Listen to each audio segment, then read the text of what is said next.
अल हिंद बल इमारात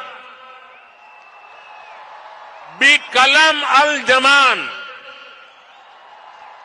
बल किताब अदुनिया नकुत्बो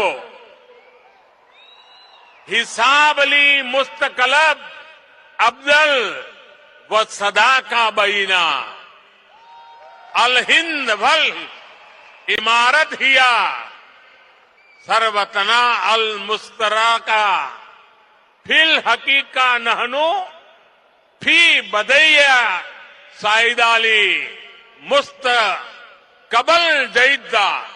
नमस्कार, द वायर में आपका स्वागत है। मैं हूं आरफा खानम शेरवानी। अरबी बोलते हुए नरेंद्र मोदी आपको कैसे लगे? मुझे तो बहुत अच्छे लगे। अरबी के जो शब्द उन्होंने कहे उसका तर्जुमा भी किया जाए तो देखिए, उन्होंने खुद भी तर्जुमा कर दिया। तो उन्होंने कहा भारत और यूएई वक्त की कलम से दुनिया की किताब पर एक बेहतर भाग्य का हिसाब लिख रहे हैं। यानी यूएई और भारत दुनिया को बेहतर बनाने की कोशिश कर रहे हैं। नरेंद्र मोदी यही नहीं रुके, उन्होंने आगे कहा कि हिसाब किताब, बेहतर, दुनिया, ये तमाम शब्द वो भारत में सुनते रहे हैं और कितनी सहजता के साथ, कितनी कोमलता के साथ ये तमाम जो अरबी फारसी के जो शब्द हैं वो भारत की भाषाओं में कितना मिल गए हैं, ये भी उन्होंने कहा। ये सुन लेते हैं।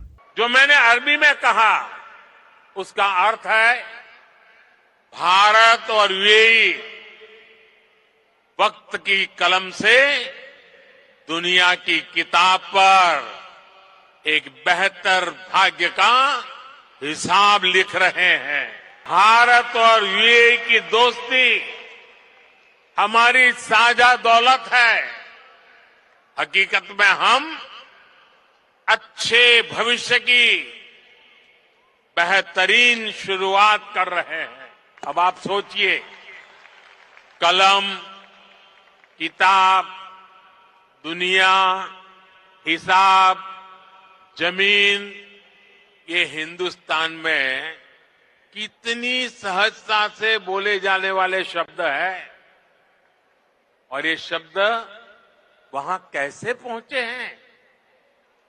यहां गल्फ के इस क्षेत्र से हम दोनों देशों का नाता सैकड़ों हजारों वर्ष का। तो नरेंद्र मोदी जी एक तरफ यूएई के शासकों की या अरबी शासकों की इस तमाम जो उनकी दरिया दिली है उसका बखान कर रहे थे। ये मौका था कि पहला अबू धाबी में जो हिंदू टेम्पल है उसके उद्घाटन के लिए नरेंद्र मोदी जी वहां पहुंचे। एक तरफ वो वहां अरबी फारसी की बात कर रहे थे, दूसरी तरफ वही नरेंद्र मोदी, उन्हीं की पार्टी की सरकारें अलग अलग राज्यों में, अलीगढ़ से ले गए इलाहाबाद तक, शहर तो छोड़ दीजिए आप, रेलवे स्टेशनों के नाम तक नहीं छोड़ रहे हैं। तमाम तरह की जो मुस्लिम विरासत है, जो अरबी फारसी की विरासत है, कोई भी एक ऐसी चीज जो कि मुसलमानों से जुड़ी हुई है, उनकी किसी भी विरासत से जुड़ी हुई है, उस सबको पूरे तरीके से मिटा देना चाहते हैं, बदल देना चाहते हैं, खत्म कर देना चाहते हैं। नरेंद्र मोदी के शब्दों में कहें तो हिपोक्रेसी की भी सीमा होती है। हिपोक्रेसी की भी सीमा होती है। तो जैसे मैंने आपको बताया कि नरेंद्र मोदी जी तमाम तरह का लाव लश्कर लेके, तमाम ताम झाम और चकाचौंध ग्लैमर के साथ अबू धाबी में इस मंदिर का उद्घाटन करके लौटे हैं। इस पर काफी चर्चा भी हो रही है। 22 जनवरी को वो भारत में मंदिर का उद्घाटन करते हैं। एक धर्मनिरपेक्ष राज्य में, एक धर्मनिरपेक्ष देश में, देश का प्रधानमंत्री वहां उद्घाटन करता है।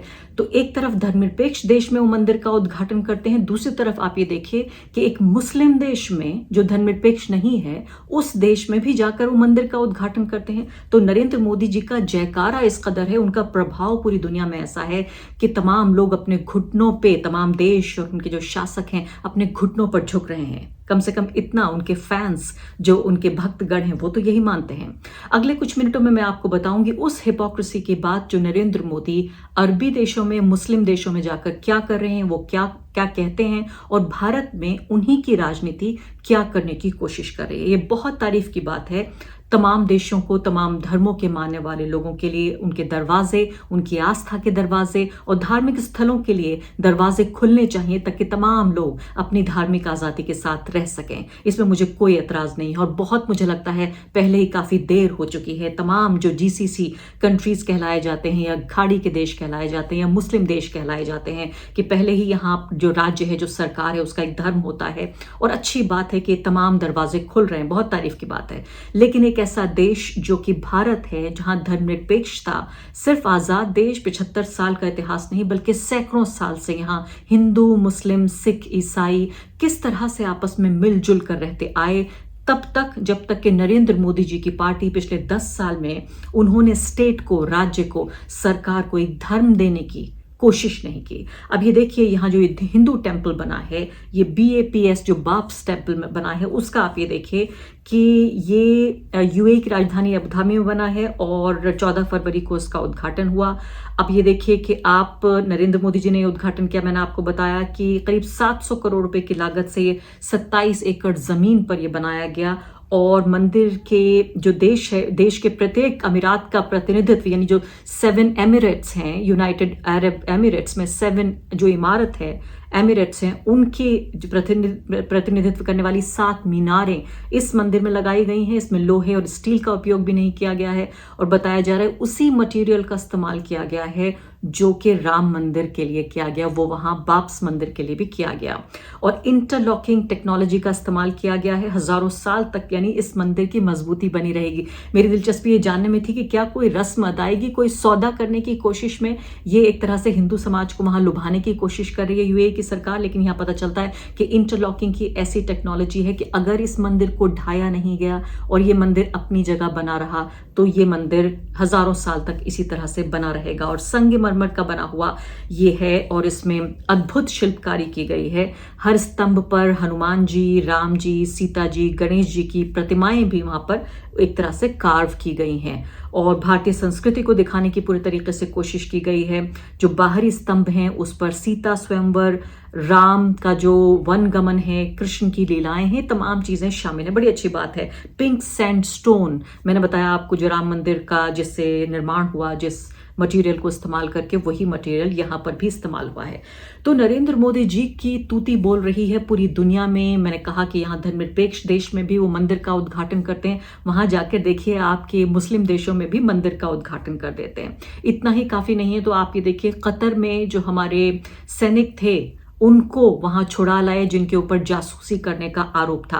अब उसकी क्या शर्तें थी ये भी आपको कुछ ही पलों में बताऊंगी। तो आज इस कार्यक्रम में चर्चा इस बात पर करेंगे। एक तो आपको मैं बताऊंगी कि नरेंद्र मोदी जी की भाषा में जो हिपोक्रेसी की जो सीमा होती है या नहीं होती है, कि अपने देश में वो क्या कर रहे हैं, दूसरे देश में क्या हो रहा है, इस पर चर्चा, और साथ साथ किस तरह से नरेंद्र मोदी ने जो अपना एक पर्सनल रिलेशनशिप, एक अपना निजी रिश्ता एक डेवलप किया है, ये विकसित किया है अरबी देशों के साथ, उसके पीछे की पूरी राजनीति क्या है, ये भी मैं आपको कुछ ही पलों में बताऊंगी। तो सबसे बड़ी बात कि नरेंद्र मोदी जी, मैंने कहा कि उनकी तूती बोल रही है, UAE से लेकर और कतर तक अपनी जो फेस वैल्यू है उस पर वो तमाम तरह के सौदे कर रहे हैं। एक तरफ आप देखिए कि लोगों को छुड़ा लाते हैं, हमारे पूर्व सैनिकों को, उधर मंदिर का उद्घाटन कर रहे हैं।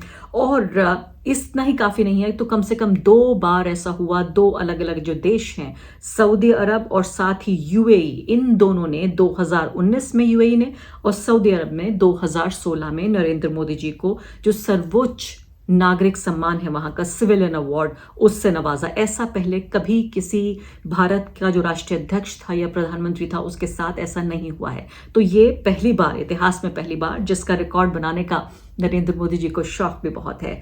तो आप ये देखिए कि 2014 से अब के बीच, यानी कि 10 साल में 7 बार, सिर्फ UAE 7 बार जा चुके हैं नरेंद्र मोदी जी। इसके अलावा अगर पूरी उनकी यात्रा इस पूरे रीजन में देखा जाए, जिसको पश्चिम एशिया कहा जाता है तो या मिडिल ईस्ट कहा जाता है, अगर पश्चिम से देखने की कोशिश करें तो 15 बार जा चुके हैं पिछले 10 सालों में नरेंद्र मोदी जी तमाम देशों में।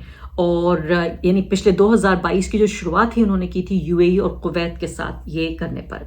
अब आप ये देखिए मनमोहन सिंह का विजिट उसमें देखें तो सिर्फ वो 4 बार गए इन देशों में, 4 बार, और नरेंद्र मोदी जी 15 बार गए। और नरेंद्र मोदी जी की अध्यक्षता में पहली बार ऐसा भी जानकार कह रहे हैं कि ये माना जाता रहा कि खाड़ी के देश अपने इस्लामिक ब्रदर, तथाकथित इस्लामिक ब्रदर पाकिस्तान को ज्यादा प्राथमिकता देंगे, लेकिन आज पहली बार अब ऐसा हो रहा है नरेंद्र मोदी के सालों में कि इधर रिश्ते मजबूत हो रहे हैं।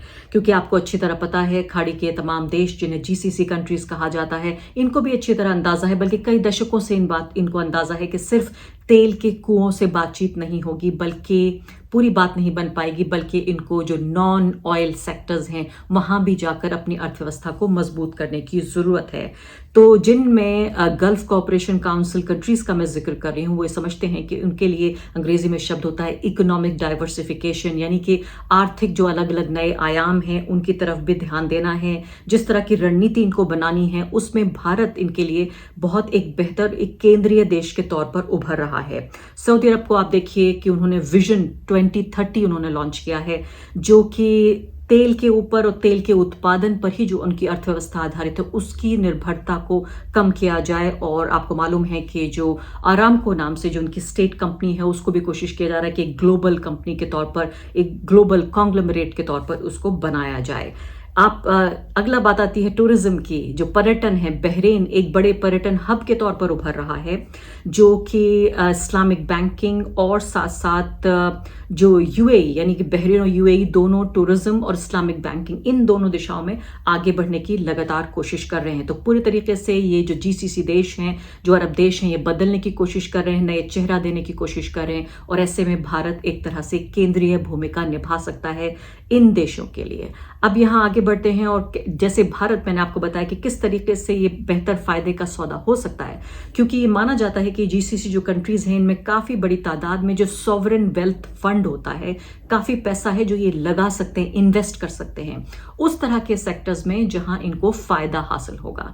तो पूरे तरीके से ये मुनाफे का सौदा है कि यहां पर ये इन्वेस्ट करना चाहते हैं। भारत में नॉन ऑयल सेक्टर्स जैसे कि रिन्यूएबल एनर्जी है, इसके अलावा आर्टिफिशियल इंटेलिजेंस है, इसके अलावा डिजिटल ट्रांसफॉर्मेशन है, इस सब में ये इन्वेस्ट करना चाहते हैं जो नॉन ऑयल यानी कि जो तेल का उत्पादन है उससे जुड़े हुए कारोबार नहीं है। अब ये देखिए आपके जो अभी नरेंद्र मोदी जी ने हाल ही में जो विजिट किया यूएई का, यूनाइटेड अरब एमिरेट्स का, वहां पर शेख मोहम्मद बिन जायद अल नहान के साथ उन्होंने एक बहुत महत्वपूर्ण सौदा किया जिससे इंटरनेशनल हेडलाइंस भी जिस पे बनी। इसको कहा जा रहा है India middle east Europe economic corridor IMEC।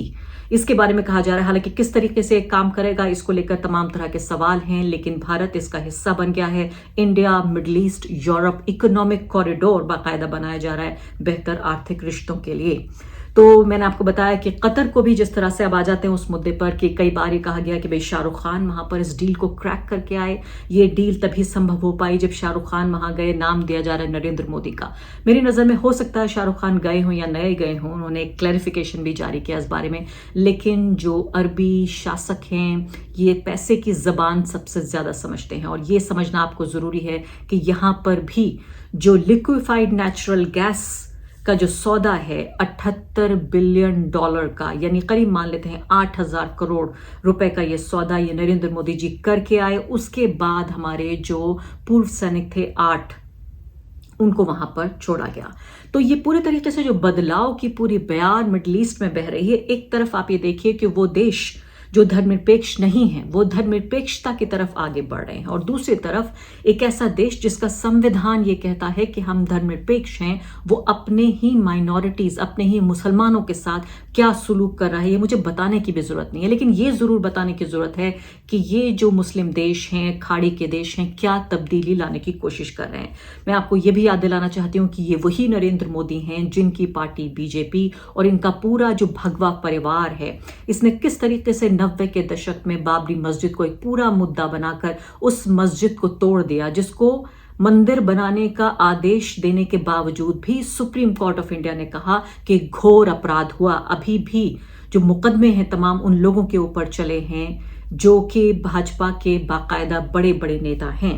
30 से ज्यादा लोगों पर ये मुकदमे चले हैं। तो ये वो पॉलिटिकल पार्टी है जो एक तरफ मस्जिद तोड़ने का काम करती है और दूसरी तरफ मंदिर का उद्घाटन करती है मुस्लिम देशों में। अभी हम देख रहे हैं लगातार एक के बाद एक जो मस्जिदें हैं उनको निशाना बनाया जा रहा है कि इसके नीचे मंदिर था। कभी कहा जा रहा है कि ये इलीगल तरीके से ये मस्जिद और मदरसा बनाया गया। उत्तराखंड की आपको घटना याद है जिसमें एक मस्जिद और एक मदरसे को दोनों को किस तरह ढा दिया गया और उसके बाद वहां आम लोगों के ऊपर कितना जुल्म किया गया। इसी को मैं कह रही हूं कि इस पूरे कार्यक्रम का नाम सिर्फ हिपोक्रेसी ही होना चाहिए कि हिपोक्रेसी की कोई सीमा होती है या नहीं। आगे बढ़ते हैं, मैं आपको बताती हूँ कि किस तरह से ये पूरा जो मिडिल ईस्ट है ये बदलाव की बयार यहाँ पर बह रही है।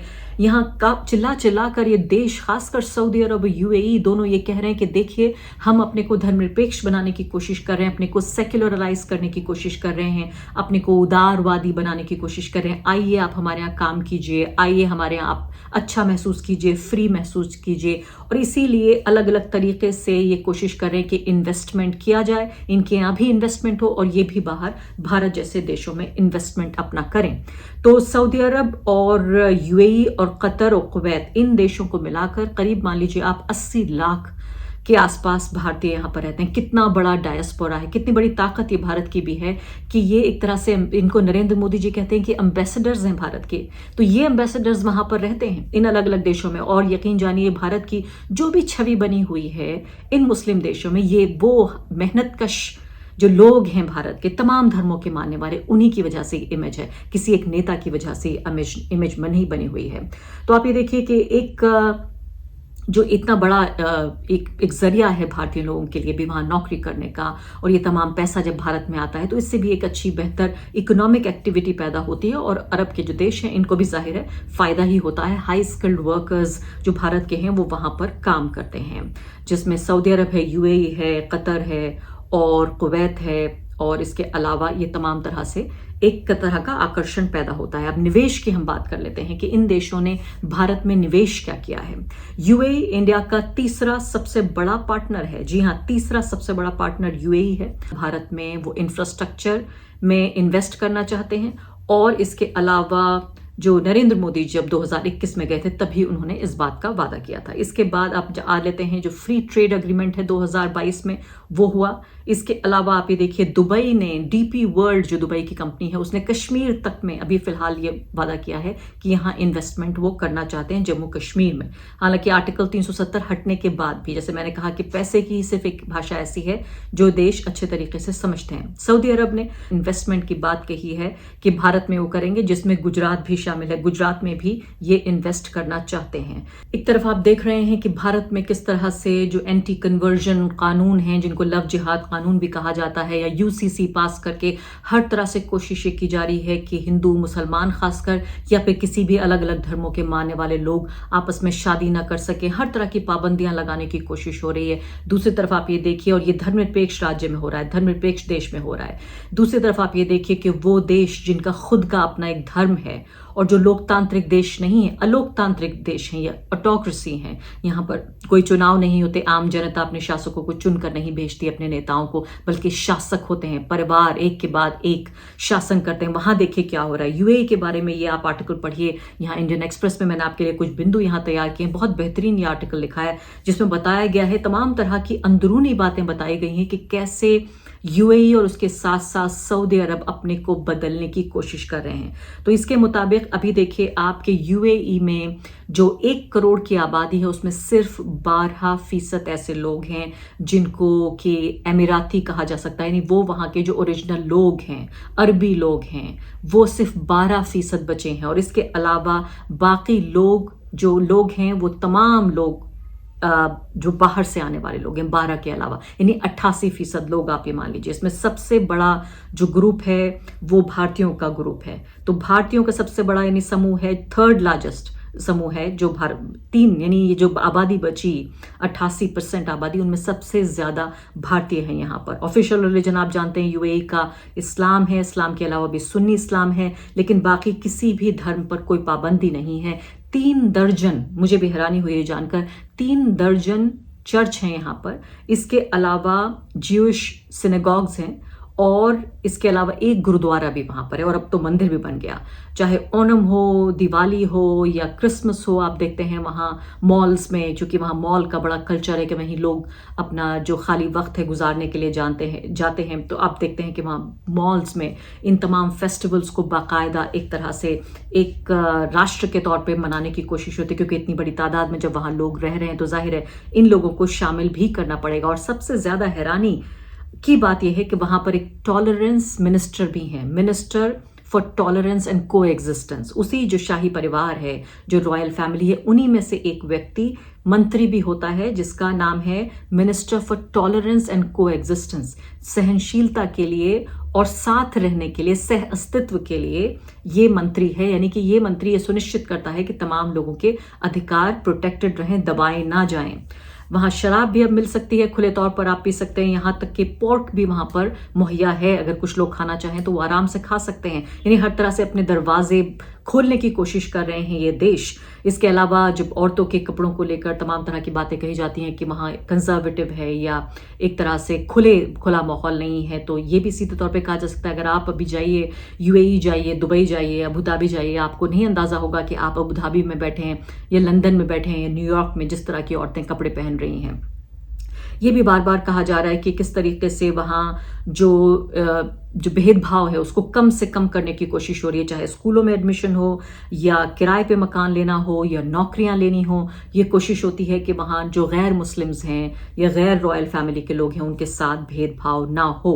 रमज़ान तक के महीने में मैंने आपको बताया कि बाकायदा ये ऐसे देश हैं जिनका अपना एक मजहब है, उसके बावजूद भी कोशिश की जा रही है कि जो पाबंदियां हैं रमज़ान के महीने में जो लगती हैं कि खुले में खाना नहीं मिलेगा, उस सबको भी रिलैक्स करने की कोशिश की जा रही है। तो पूरे तरीके से ये कोशिश हो रही है कि एक सामान्य देश बनाने की कोशिश हो, एक इस्लामिक देश का जो पूरा ठप्पा तमगा मिला है वो ना हो। कानून की बात किया जाए, जिस सऊदी कानून को लेकर यहाँ भी अक्सर भारत में भी मैं देखती हूँ बहुत सारे फैंस हैं, और खासकर वो बीजेपी आरएसएस से जुड़े हुए लोग जो ये समझते हैं कि मौत की सजा होनी चाहिए, सख्त से सख्त सजा होनी चाहिए, चोरी हो तो हाथ काट देना चाहिए, कोड़े लगने चाहिए। आपको ये पता होना चाहिए कि यूएई में एक जमाना गुजर गया कि कोड़े लगाने वाली सजा को खत्म कर दिया गया है, लेकिन भारत में भी अभी इनके बहुत सारे चाहने वाले मौजूद हैं। और इसके अलावा जो कानून है उनमें सिर्फ कुछ जुर्म को छोड़कर बाकी सिविल लॉज लागू हो रहे हैं। इसमें कुछ सिर्फ ऐसे जुर्म हैं जिनको अभी भी शरिया कानून वहां पर लागू होता है।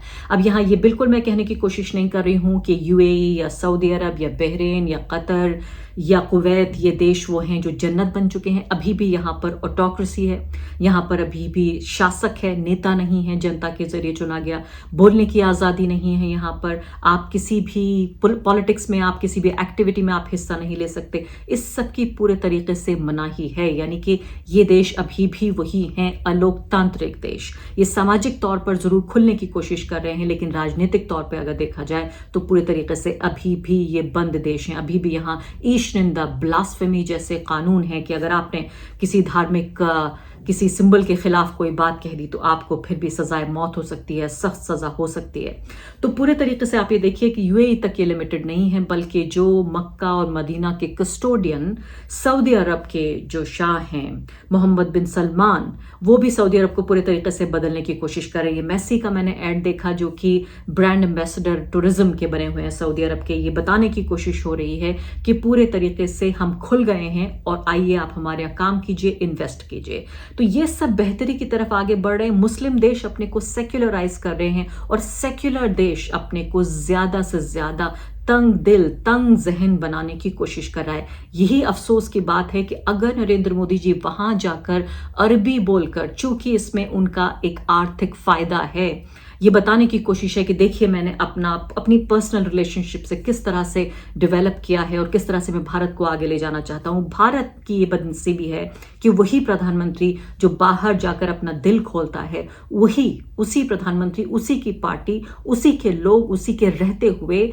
सीए जैसे कानून पास किए जाते हैं, उसी के रहते हुए, उसी के हाथों से यहाँ आर्टिकल 370 हटाया जाता है कश्मीर से, एक अकेला मुस्लिम मेजॉरिटी स्टेट जिसको पूरे तरीके से उसका स्टेट का दर्जा भी छीन लिया गया और उससे जो स्पेशल स्टेटस था वो भी हटा दिया गया। तो क्या ये उम्मीद करें कि प्रधानमंत्री नरेंद्र मोदी कम से कम इन शासकों से जो उनके दोस्त भी हैं उनसे कुछ सीखेंगे और अपने देश को वही बने रहने देंगे जो वो सैकड़ों साल से था। द वायर के और वीडियोस देखने के लिए सब्सक्राइब करें और बेल आइकन पर क्लिक करें। स्वतंत्र पत्रकारिता की आर्थिक मदद करने के लिए डिस्क्रिप्शन में दिए गए लिंक पर जाएं और अपनी राशि चुनें।